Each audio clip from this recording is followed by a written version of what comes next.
सभी आंगनबाड़ी सेविका सहायिका मिनी बहनों का हमारे आज के इस वीडियो में बहुत बहुत स्वागत है। आवेदन किए हैं वो ये जानना चाहते हैं कि आंगनबाड़ी की नौकरी क्या होती है और आंगनबाड़ी के कार्य क्या होते हैं। उनके मन में बहुत सारे सवाल हैं और कई लोग हमारे संपर्क में आए जिन्होंने हमसे जानना चाहा। हमारी जो नई बहनें जो आवेदन करने के बाद जो नियुक्तियाँ पाएंगी उनके लिए ये वीडियो बहुत हेल्पफुल होगा।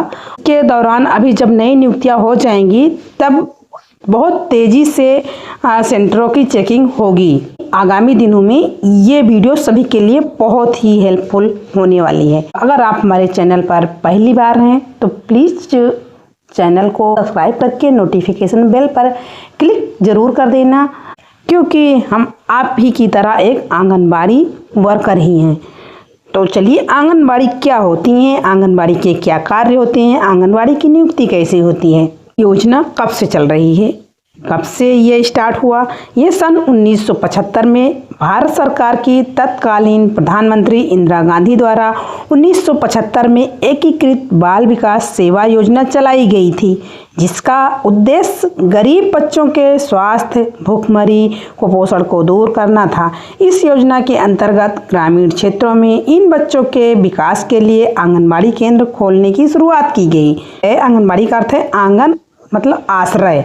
इन आंगनबाड़ी केंद्रों पर 6 वर्ष के बच्चों के स्वास्थ्य और कुपोषण को दूर करने के लिए समय समय पर अलग अलग योजनाएं चलाई गई। आंगनबाड़ी केंद्रों के बच्चों की प्रारंभिक शिक्षा व स्वास्थ्य की देखभाल के लिए क्षेत्रों में जनसंख्या के आधार पर आंगनबाड़ी कार्यकर्त्री व मिनी आंगनबाड़ी की नियुक्ति की गई। आंगनबाड़ी कार्यकर्त्री के लिए सहायिका मतलब हेल्पर की नियुक्ति की गई, लेकिन कम जनसंख्या वाले क्षेत्रों में मिनी आंगनबाड़ी के लिए सहायिका का कोई प्रावधान नहीं रखा गया।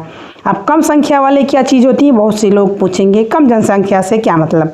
कम जनसंख्या से मतलब जैसे 1000 आबादी पर होती हैं आंगनबाड़ी कार्यकर्ता, तो जिसमें लाभार्थियों की संख्या ज़्यादा होती हैं, तो आंगनबाड़ी कार्यकर्ता सारा कार्य नहीं संभाल सकती।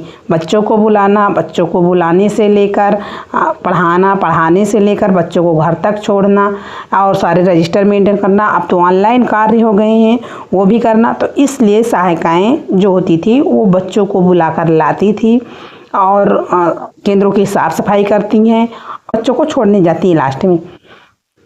तो ये जो मिनी कार्यकर्ता जो हैं ये 500 आबादी पर होती हैं, जिनके सहायिकाएँ नहीं होती हैं। वो कम संख्या होती हैं तो बच्चे भी कम होते हैं, तो इसलिए इनको मानदेय भी कम मिलता है और हेल्पर भी नहीं होती हैं। अब प्रावधान नहीं रखा गया जो वर्तमान समय तक भी मिनी के लिए उपलब्ध नहीं है। जनसंख्या वाले क्षेत्रों में मिनी आंगनबाड़ी के लिए सहायिका का कोई प्रावधान नहीं रखा गया जो वर्तमान समय तक भी मिनी के लिए उपलब्ध नहीं है। चूँकि कार्यकर्त्री व मिनी दोनों को कार्य समान होते हैं, लेकिन आंगनबाड़ी केंद्रों पर बच्चों की संख्या कम के कारण मिनी को सहायिका उपलब्ध नहीं कराई जाती हैं। अब आंगनबाड़ी के कार्य क्या होते हैं ये देख लीजिए। आंगनबाड़ी कार्यकर्त्री के कार्य महिला की शुरुआती गर्भावस्था से लेकर टीकाकरण, सभी जांच से लेकर प्रसव तक की देखभाल होती है। उसके बाद नवजात शिशु के सभी प्रकार के टीकाकरण, 3 वर्ष के बाद प्रारंभिक शिक्षा आरंभिक केंद्रों पर पूर्ण की जाती है।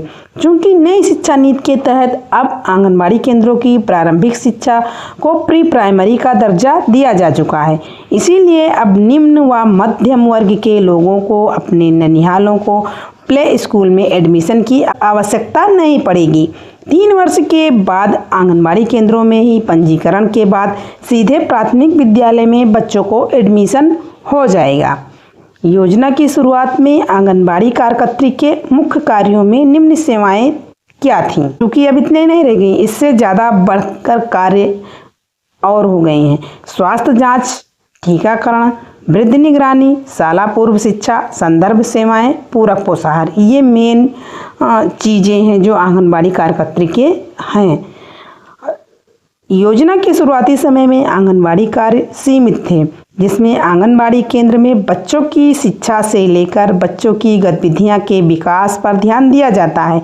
आंगनबाड़ी केंद्र के बंद होने के बाद आंगनबाड़ी द्वारा गृह भ्रमण, महिलाओं को जागरूक करना जैसे उद्देश्य थे। धात्री महिलाओं को स्तनपान की जानकारी देने व परिवार नियोजन की जानकारी देने पर ज़्यादा जोर दिया जाता था।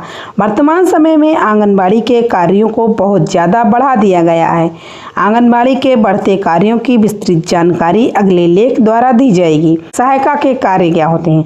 आंगनबाड़ी केंद्रों की साफ सफाई, केंद्रों को समय से खोलना व बंद करना, आंगनबाड़ी केंद्रों पर बच्चों को लाना व घर छोड़ने का कार्य सहायिका करती हैं।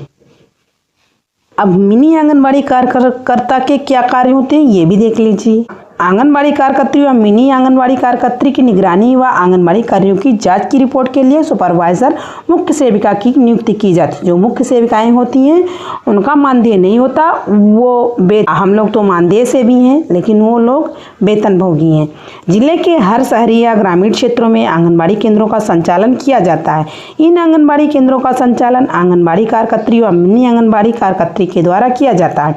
आंगनबाड़ी कार्यकर्त्री के केंद्र पर सहायिका उपलब्ध कराई जाती हैं, जबकि मिनी आंगनबाड़ी का क्षेत्रफल कम होने के कारण मिनी आंगनबाड़ी को सहायिका नहीं दी जाती है।